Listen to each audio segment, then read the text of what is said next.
Olá, sejam bem-vindos a mais uma edição do programa Repercussão. Vamos com a gente?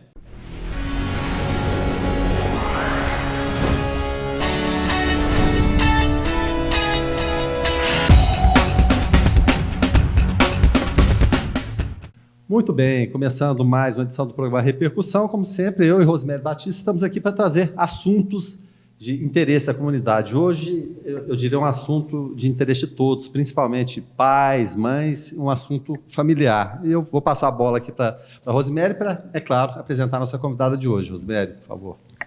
Olá, belas e belos. Olá, Guilherme.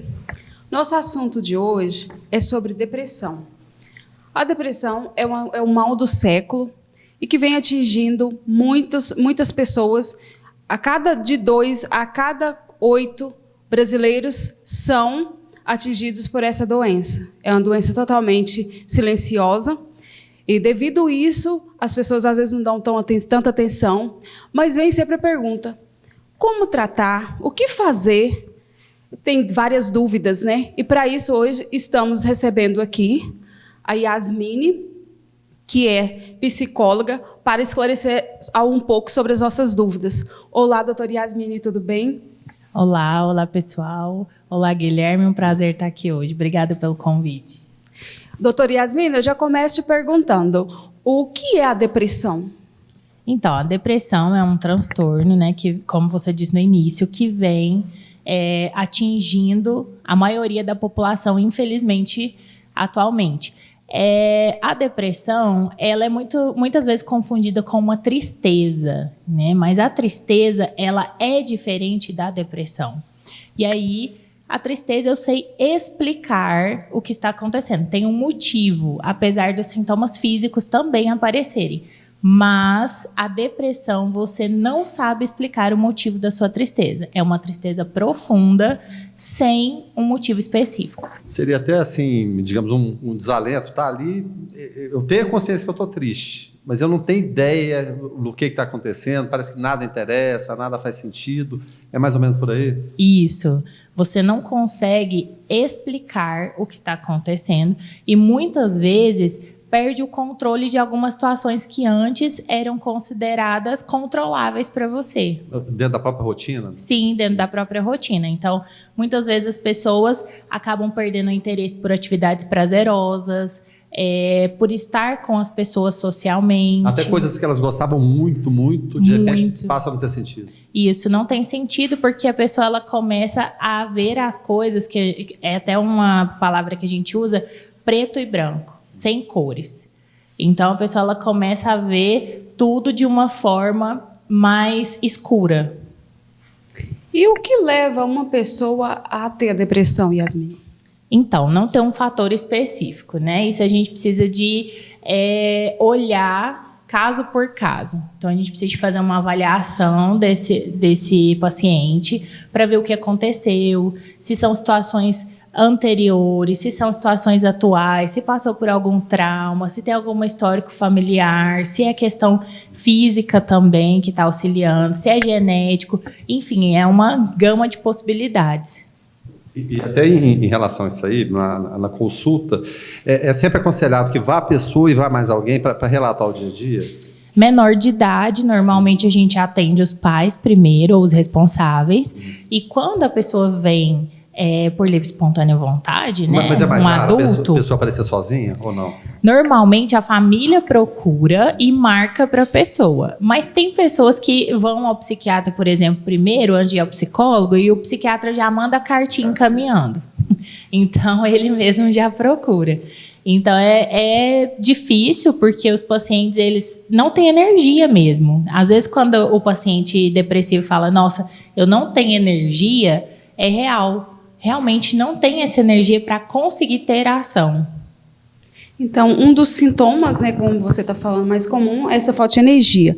Tem outros que você possa... Sim, fadiga, muitas vezes suor frio, dor de cabeça, dor no corpo, sono excessivo ou falta de sono, apetite, ou come demais ou não quer comer nada. Ou seja, situações extremadas.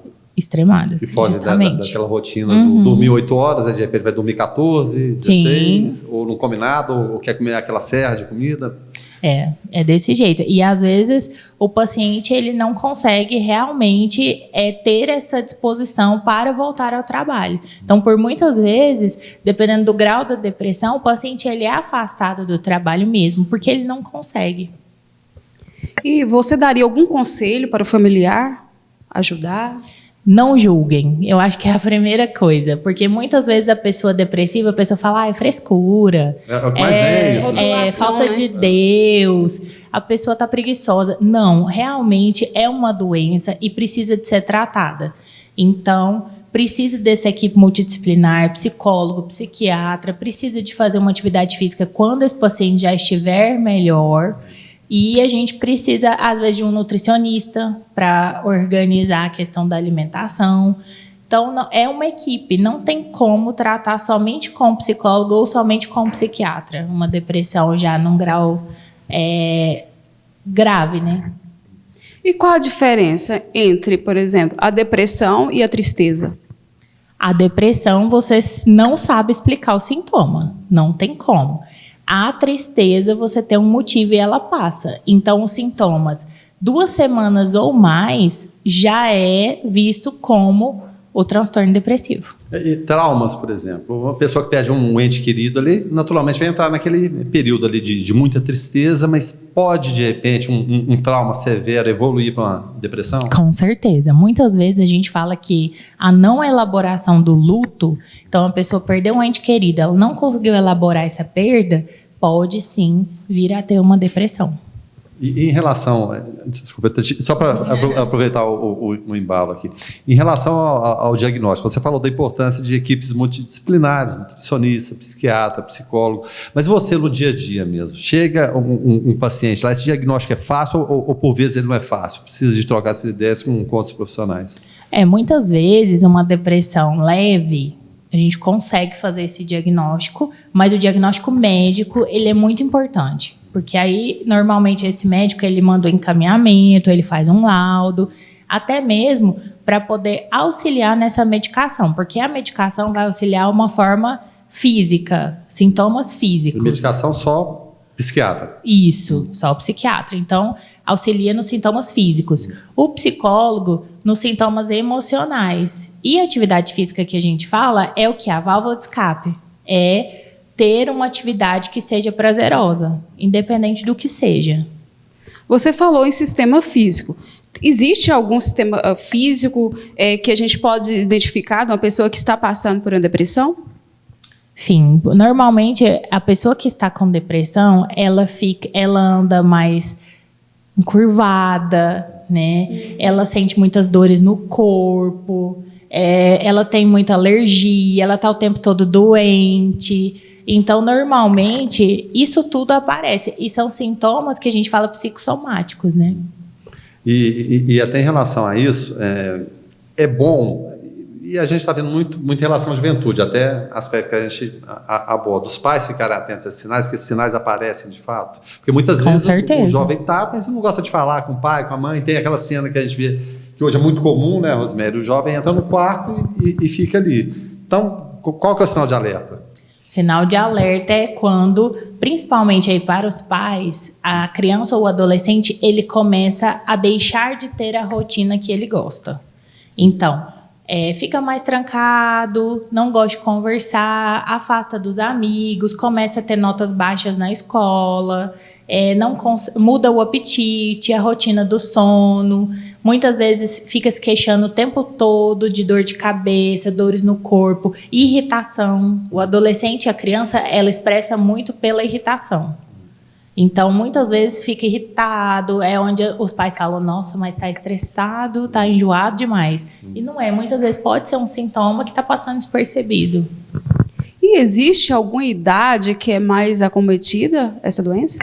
Hoje, os idosos principalmente.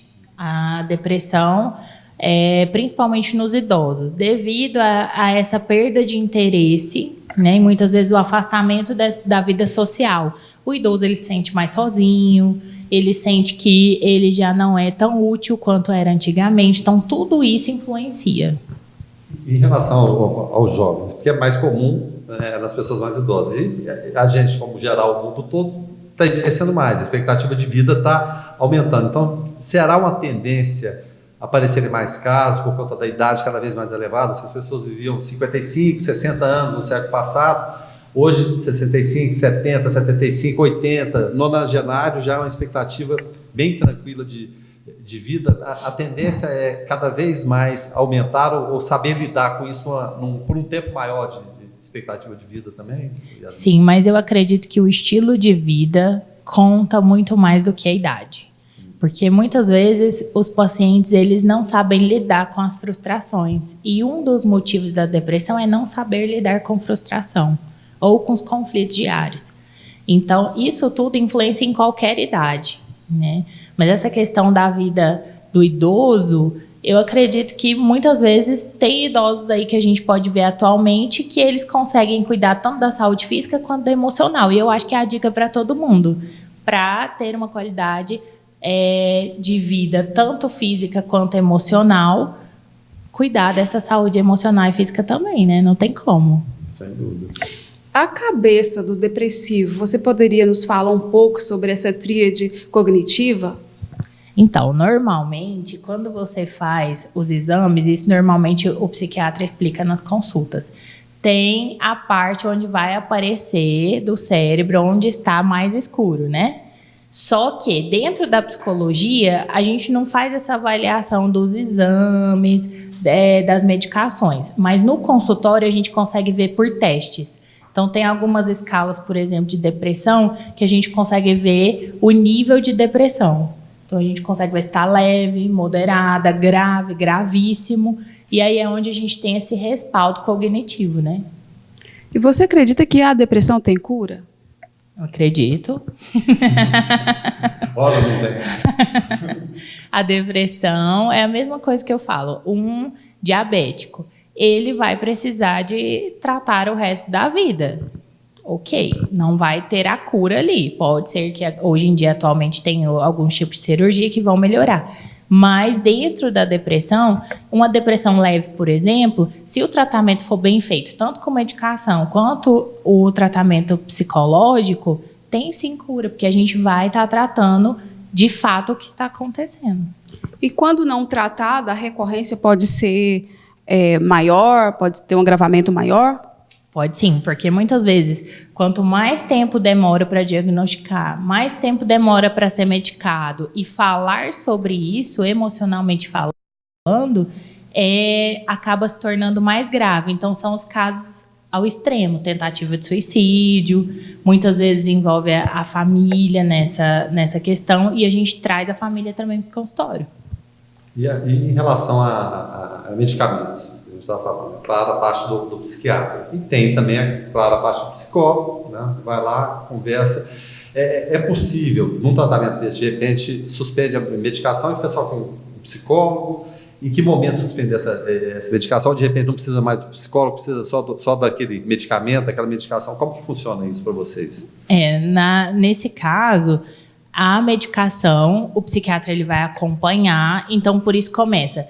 A partir de 15 dias que começa a tomar a medicação ela começa a fazer efeito. Com 30 dias, ela faz o efeito total. Então, nesses primeiros 30 dias, acompanha a medicação e dentro do consultório a gente também acompanha essa mudança do comportamento. Fica bem evidente ali. Fica. O efeito colateral que esse paciente está tendo. Então, muitas vezes, até eles são afastados do trabalho nesse período de adaptação da medicação. Porque é um período diferente. Você ia perguntar? Sim, eu gostaria de saber o seguinte. Você falou sobre os tratamentos. Esse tratamento, você diz que tem que ser por profissionais multidisciplinar. Quais seriam esses profissionais? Quais os tipos de terapia? Então, o psiquiatra, medicação. Deixa eu só abrir até um parênteses para a gente situar aqui, né?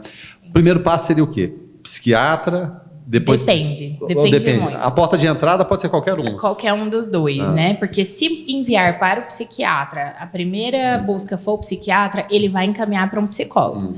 Se for o psicólogo, ele vai encaminhar para o psiquiatra. Então, de qualquer forma, vai ter esse diálogo entre os profissionais. E aí, muitas vezes, tem um transtorno alimentar relacionado, a gente precisa encaminhar para o nutricionista.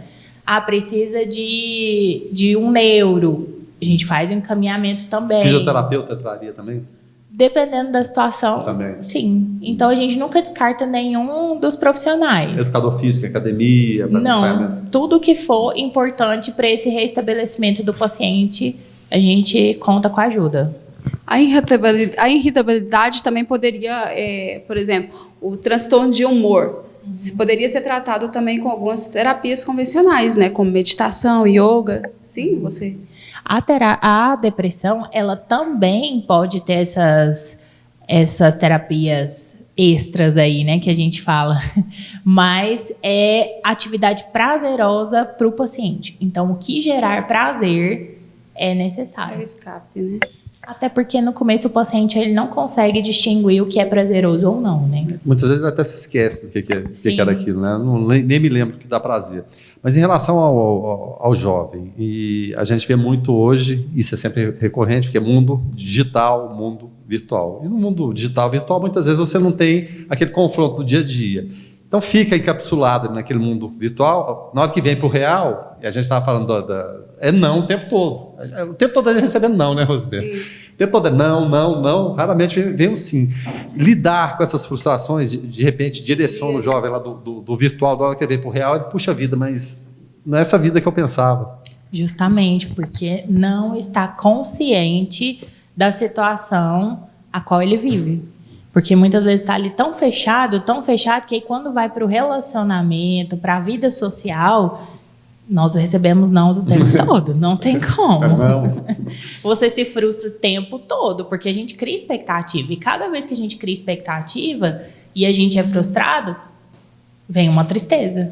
Vem reboque ali, como lidar com ela, né? Justamente. Por isso que normalmente até as pessoas falam, né? Ultimamente, os adolescentes eles estão muito difíceis de lidar. A questão não é essa. A questão é que os adolescentes eles não estão vendo o outro lado da moeda como era antigamente. Muitas vezes eles os pais não deixam eles passarem pelas fases. Então, frustrar faz parte também do crescimento. A gente quer, né, Rosemary, a gente quer proteger o filho. Isso é normal, né? Mas claro. Só que essa normalidade não pode passar também para ficar no casulo aqui e não vai expor situações do dia a dia.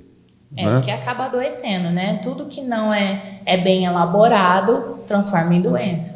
Sem dúvida nenhuma.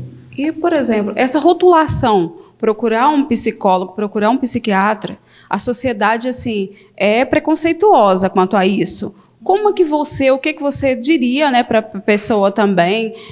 Porque muitas pessoas, às vezes, não procuram tratamento devido ao preconceito. Com certeza. Vê o rótulo, né, Rosemary? Tá maluco. Isso, o psiquiatra tá pior aí, tá maluco. Essa rotulação, né, que às vezes leva a pessoa a não procurar um profissional. Sim, gente, psiquiatra e psicólogo não é médico de louco. Não, é médico de louco, né? Porque... nós não somos profissionais isso. de pessoas loucas. E até vocês porque... também não são loucos, não, né? Não, claro que não. Mas olha, todos nós temos um pouquinho de loucura. Sim. Depende do nível. Claro. Então não tem como. Para a gente poder procurar ajuda, é necessário sim dar ajuda tanto do psicólogo quanto do psiquiatra. Porque senão você vai só adoecendo cada vez mais e nunca entende o motivo da sua doença. Yasmine, sobre essa questão da pessoa se autoflagelar, acontece principalmente em adolescentes. O que você diria, em que gravidade está uma situação, um pai que está enfrentando um filho que tem que ver isso? O que você diria para esse pai? Sim, quando a gente fala dessa automutilação, o adolescente ele está tentando marcar o corpo, porque é uma fase de transição. Então, a adolescência é onde a criança ou o adolescente ali ele está mudando de fase. Ele está passando ali da fase onde ele quer ser independente. Ele acha que ele vai ser independente e ponto, acabou. Só que ele está marcando o corpo. Só que essa marca, muitas vezes, tem esse fundo emocional. E os pais, eles se assustam muito, porque chega em casa, até descobrir, muitas vezes, pode reparar, os adolescentes que se automutilam, eles normalmente, no calor, eles saem de blusa de manga, porque as marcas estão no braço, principalmente. Certo. Então, agora, até uma dica para os pais, né? Ultimamente, eles têm cortado na virilha, porque é um lugar que não é visível. Então, os pais eles precisam estar atentos e buscar essa ajuda do psicólogo e, se necessário, o psicólogo vai encaminhar para o psiquiatra. A gente estava falando essa questão de se trancar no quarto. Qual que é esse limite entre a privacidade, que é normal, que todo mundo quer, todo mundo tem direito, mas como estabelecer esse limite? Que forma ter esse diálogo? Essas dicas você dá para os pais, você de repente faz a consulta ali com a criança ou com o jovem, acompanhado dos pais, mas depois tem essa conversa com eles para tentar dar alguma dica, alguma sugestão em relação a isso? Tudo precisa de limite, né? Não tem como. Mesmo a liberdade, a privacidade, a gente precisa do limite para isso. Então, o uso do telefone, por exemplo... nossa, mas fica o tempo todo no telefone. Mas peraí, qual o exemplo que você está dando para o seu filho dentro de casa? Muitas vezes, né, a gente está no telefone ali também, né? Tá ali, quer dizer, eu posso, a Rosemary pode, a Yasmin pode, mas você não. Mas eu não posso. Justamente. Então, a questão do quarto é a mesma situação. Como que é a rotina dessa família? Tudo isso a gente precisa de olhar. Não dá para a gente falar assim, olha, não fique dentro do quarto. A gente precisa entender a dinâmica da família. Todo mundo fica dentro do quarto? Chega em casa, cada um vai para dentro do seu quarto e não conversa? Então, tudo isso é importante. Até mesmo a rotina familiar ali, do sentar na sala, conversar, perguntar como é que foi o dia. Ou o almoço ou o jantar, de repente. Justamente. Tem que ter esse momento de interação. Então, muitas vezes, as famílias elas vão perdendo esse hábito. E aí é onde começam a surgir esses isolamentos. Falando em isolamento, por exemplo, a pessoa ela é totalmente produtiva, de repente a produtividade dela cai na vida profissional. Aí, muitas vezes, às vezes, ela quer até se afastar do trabalho devido ao estado que ela está se passando. O que você acha sobre isso? Esse afastamento seria ideal? Dependendo da situação, sim. Porque se a gente fala de uma depressão grave, o paciente ele não vai conseguir ficar ali sendo produtivo ou até mesmo exercendo uma atividade que seja só motora. Não vai ter como. E às vezes uma atividade, um médico, por exemplo. Não tem como. Um engenheiro que tem que fazer cálculos, que envolvam, né, a vida dos outros nas suas mãos, você imagina o drama que deve ser, né? Sim, vamos pegar um exemplo. Um piloto, por exemplo, com depressão. Como que você vai pedir para ele fazer um voo? E se ele tiver uma crise no ar? Não tem como. Então, é prevenir também o risco de acidentes. A ansiedade, Yasmine, acarreta a depressão? Sim, a ansiedade acarreta depressão acarreta ansiedade, porque são sintomas muito parecidos. Então, normalmente, as pessoas confundem isso no início. Estou com ansiedade, mas muitas vezes pode ser uma depressão que já está iniciando. Ela falou em ansiedade, não tem como a gente não falar em estresse também, porque as pessoas acham que tudo hoje se resolve num clique. Puxa vida, eu venho de um mundo que tinha carta ainda, né? Vai receber uma carta, daqui uma semana vem a carta. Hoje a pessoa se demora um segundo, ela já está irritada, está extremamente irritada com o aparelho, irritada com outra pessoa. Como que eu mandei a mensagem e a pessoa não responde? E a Rosemary falou no início, seria o mal, não desse século, mas da modernidade, que ela traz benefícios, mas traz essas situações que a gente está tendo que se adaptar a ela. Porque essa geração, ela não viveu em outro mundo. Ela não conhece um mundo fora do smartphone, do celular. Eu, que sou mais antigo aqui de vocês, é claro, venho de um período anterior. Vocês podem ter pegado uma fase anterior a essa também, mas muito pouquinho. Mas é uma geração que já vive nesse mundo, né? Então a realidade delas é essa. Como lidar com isso? É muito complicado, porque essa geração é a geração imediatista. Tudo para agora. Né? E tudo gera irritação. Então, isso é algo que a gente precisa, assim, de tomar muito cuidado, e até por isso os profissionais estão aí para ajudar, né? Porque a gente precisa de lidar com o limite, com a frustração, com até o limite da alegria. Não tem como. Tudo é limite. Então, a gente precisa, assim, e essa questão de hoje em dia dos smartphones, a gente precisa de ter limite também para o uso, né? Mesmo sendo a geração que só conhece isso. Não conhece o mundo anterior, né? Mas existia mundo antes disso? Existia, com sim. certeza. Yasmine, sobre a pessoa que está passando por esse problema, né, de depressão, qual seria o conselho que você daria para ela? O que você diria? que é uma fase que todo mundo pensa que nunca vai passar e que vai ser assim para o resto da vida. É um período onde você está passando por dificuldade. Você não é depressivo, você está depressivo. Pode passar em breve. Então, precisa do tratamento e precisa de buscar ajuda para isso passar da melhor forma possível. Já teve casos assim que você tivesse que convencer a pessoa que ela não está deprimida? Na verdade, ela está pensando que está deprimida, mas não está? Tem. Né? Porque, não, mas verdade... eu estou deprimido. Já chega o diagnóstico pronto. Não, Yasmin, eu estou deprimido e não tem jeito. Uhum. E aí é onde você tem que mostrar que a pessoa não é um diagnóstico. É muito além disso, né? Você pode estar depressivo agora, ok, mas você também pode não estar e pode estar usando isso camuflando algum outro sintoma. E é um desafio, né? Às vezes também a pessoa se automedica, né? É muito comum a pessoa tomar um medicamento que deu certo para a amiga, eu estou muito ansiosa, eu estou com insônia. Como que você vê essa situação, assim? Porque isso acontece, né? Sempre é receitinha do amigo, né? Funcionou para mim. Eu sempre falo que essa automedicação ela é muito perigosa, porque se você toma um medicamento, por exemplo, para depressão que deu certo para o seu amigo, pode ser que para você ele faça você desenvolver outros sintomas, não melhorar. Então, por isso que a gente precisa desse acompanhamento. Até mesmo porque esses 30 dias iniciais da medicação é um teste. É para você ver se vai ter melhora ou piora. Então, é vigilante, né? Esses 30 dias aí sob vigilância. Tanto do médico, do psicólogo, quanto da família. E em relação à dependência, a gente está falando de remédio. Pode-se criar uma dependência ali química. Sem o remédio eu não dou conta. Eu vou estar deprimido. Ou mesmo com psicólogo. Porque eu conheço pessoas, e um caso clássico mundial é que é o Woody Allen, cineasta, ele lida com psicólogo já desde sempre, há 40, 50 anos, e nunca tem alta. Seria ali uma dependência também em relação ao remédio, a parte química, e em relação ao psicólogo também pode-se criar isso aí. Como você estabelecer essa alta? Você tá legal, você está curado. Não, mas eu quero vir aqui, eu preciso de você ainda. Como lidar com isso aí? Eu cortar esse laço, se é que pode se cortar também. Normalmente tem pessoas que vão fazer terapia para autoconhecimento e vão continuar ali por tempo indeterminado. Eu falei do diário, tá a vida toda ali. Sim, mas tem pessoas que elas estão ali para tratar, a gente fala da psicoterapia breve, né, que você trata aquele objetivo. Então, acabou, tem alta. E muitas vezes o paciente fala, mas eu quero ficar. Tá, mas aí a ideia do psicólogo, né? Se você também não está criando um vínculo que não deixa o seu paciente embora. Então, tudo isso precisa ser visto.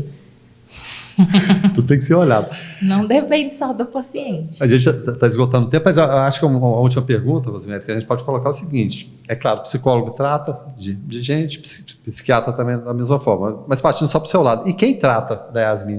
Yasmin tem tanto problema que vem no dia a dia, como vocês se tratam, como lidar com isso aí, porque laços se criam, e é claro, imagina como você vai para casa com tantos problemas que você lida no dia a dia. Com certeza. Terapia. Tenho minha psicóloga semanalmente para o resto da vida. E é assim, não tem como. O psicólogo tem que fazer terapia. Gente, se você vai num psicólogo que ele não faz terapia, que ele acha que ele não precisa de terapia, foge. Pode fugir. Pode fugir, porque todos precisam ir para o resto da vida. Doutora Yasmin, eu gostaria de saber o seguinte, aquela questão assim, às vezes a pessoa está com a vida tudo bem, por exemplo, ela não tem problema aparentemente, e mesmo assim ela se sente deprimida. Tem alguma relação com o histórico familiar da pessoa, do indivíduo? A questão hereditária? Sim. Principalmente porque a depressão não significa que tudo precisa de estar negativo. Muitas vezes a pessoa ela não tem um problema financeiro, ela não tem problema familiar, mas é um vazio existencial. Então isso é da pessoa, precisa de ser tratado de dentro para fora, não de fora para dentro. E tem sim uma relação com a hereditariedade, porque a gente precisa de olhar o campo desse paciente. Peraí, na sua família, sua mãe teve depressão, ou sua avó, como que é isso? Como que é esse histórico familiar? Porque a gente também precisa de olhar para esse lado, né, da hereditariedade. Não tem como a gente olhar só para aquele sintoma ali e ponto, acabou. A gente precisa de olhar o campo todo desse paciente. Tá certo. Rosemary, então, agradeço a doutora Yasmine Fayad estar aqui. Ela mistura o árabe com o japonês. Tá bom? É pai japonês e mãe árabe. Isso é mesmo. isso? Faça nossos agradecimentos, por favor, então. Yasmine, muito obrigada. Sempre será bem-vinda aqui. É um assunto, né, muito abrangente, Não para, né? que tem muitos ganchos. Eu espero contar com sua presença em um outro momento.